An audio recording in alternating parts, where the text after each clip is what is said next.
ಇದು ರಾಜನನ್ನು ಸೋಲಿಸಿದ ಕರಿ ರಾಣಿಯ ಕತೆ. ಅಂದ್ರೆ ನೇರಳೆ ಹಣ್ಣಿನ ಇಂಪಾರ್ಟೆನ್ಸ್ ಬಗ್ಗೆ ಹೇಳ್ತಿರೋದು. ಈ ಕರಿ ರಾಣಿಗೆ ಇಬ್ರು ತಮ್ಮಂದಿರು, ಜಾಂಬೋಲಿನ್ ಮತ್ತೆ ಜಾಂಬೋಸೀನ್ ಅಂತ. ಈ ಎರಡು ಕಾಂಪೋನೆಂಟ್ಸ್ ಗಳು ಬ್ಲಡ್ ಶುಗರ್ ಲೆವೆಲ್ಸ್ ಮೇಂಟೈನ್ ಮಾಡಕ್ಕೆ ಹೆಲ್ಪ್ ಮಾಡುತ್ತೆ. ಹೇಗೆ ಅಂದ್ರೆ ಸ್ಟಾರ್ಚ್ ನ ಸಿಂಪಲ್ ಶುಗರ್ ಆಗಿ ಕನ್ವರ್ಟ್ ಏನಾಗುತ್ತಲ್ಲ ಅದನ್ನ ಸ್ಲೋ ಡೌನ್ ಮಾಡುತ್ತೆ ಮತ್ತೆ ಇನ್ಸುಲಿನ್ ಸೆನ್ಸಿಟಿವಿಟಿನ ಇಂಪ್ರೂವ್ ಮಾಡಿಸ್ತಾರೆ. ಹಾಗೆ ಈ ಕರಿ ರಾಣಿ ಹತ್ರ ಎರಡು ಅಸ್ತ್ರಗಳಿದಾವೆ, ಒಂದು ಐರನ್ ಮತ್ತೆ ಒಂದು ವಿಟಮಿನ್ ಸಿ ಅಂತ. ಸೊ ಇವೆರಡು ಇರೋದ್ರಿಂದ ಹಿಮೋಗ್ಲೋಬಿನ್ ಇಂಪ್ರೂವ್ ಮಾಡೋದ್ರಲ್ಲಿ ಬಹಳ ಹೆಲ್ಪ್ ಮಾಡುತ್ತೆ. ಇದರಿಂದ ಆಕ್ಸಿಜನ್ ಸಪ್ಲೈ ಕೂಡ ಚೆನ್ನಾಗುತ್ತೆ. ಹಾಗೇನೆ ಇದರಲ್ಲಿ ಫೈಬರ್ ಕಂಟೆಂಟ್ ಚೆನ್ನಾಗಿ ಇರೋದ್ರಿಂದ ಡೈಜೆಷನ್ ಕೂಡ ಹೆಲ್ಪ್ ಆಗುತ್ತೆ. ಸೊ ನಿಮಗೆ ಏನಾದ್ರು ಇಂಡೈಜೆಷನ್, ಬ್ಲೋಟಿಂಗ್ ಇಶ್ಯೂಸ್ ಏನಾದ್ರು ಇದ್ರೆ ಈ ಹಣ್ಣು ಹೆಲ್ಪ್ ಮಾಡುತ್ತೆ. ಅದಲ್ಲದೆ ಈ ಹಣ್ಣು ನಿಮ್ಮ ಸ್ಕಿನ್ ಹೆಲ್ತ್ ಕೂಡ ಎನ್ಹಾನ್ಸ್ ಮಾಡುತ್ತೆ. ಯಾಕೆಂದ್ರೆ ಇದರಲ್ಲಿ ಆಂಟಿ ಆಕ್ಸಿಡೆಂಟ್ಸ್, ಫ್ಲೇವನಾಯ್ಡ್ಸ್ ಮತ್ತೆ ವಿಟಮಿನ್ ಸಿ ಕಂಟೆಂಟ್ ಚೆನ್ನಾಗಿದೆ.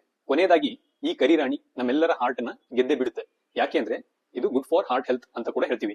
ಬಿಕಾಸ್ ಇದರಲ್ಲಿ ಪೊಟ್ಯಾಷಿಯಂ ಕಂಟೆಂಟ್ ಚೆನ್ನಾಗಿರೋದ್ರಿಂದ ಬಿಪಿ ರೆಗ್ಯುಲೇಷನ್ ಚೆನ್ನಾಗುತ್ತೆ ಅಂಡ್ ಲಿಪಿಡ್ ರೆಗ್ಯುಲೇಷನ್ ಪ್ರಾಪರ್ಟಿ ಕೂಡ ಇದೆ. ಹೀಗಾಗಿ ಅಥೆರೋಸ್ಕ್ಲೆರೋಸಿಸ್ ಅನ್ನ ಪ್ರಿವೆಂಟ್ ಮಾಡುತ್ತೆ. ಇದರಿಂದಾಗಿ ಸ್ಟ್ರೋಕ್ ಮತ್ತೆ ಹಾರ್ಟ್ ಅಟ್ಯಾಕ್ ರೇಟ್ಸ್ ಕಡಿಮೆ ಆಗುತ್ತೆ. ಸೊ ಈ ಎಲ್ಲಾ ಹೆಲ್ತ್ ಬೆನಿಫಿಟ್ಸ್ ನಿಮಗೆ ಅರ್ಥ ಆದ್ರೆ ಈಗಿರೋ ಸೀಸನ್ ಅಲ್ಲಿ ಈ ಹಣ್ಣನ್ನ ಎಂಜಾಯ್ ಮಾಡಿ. Thank you.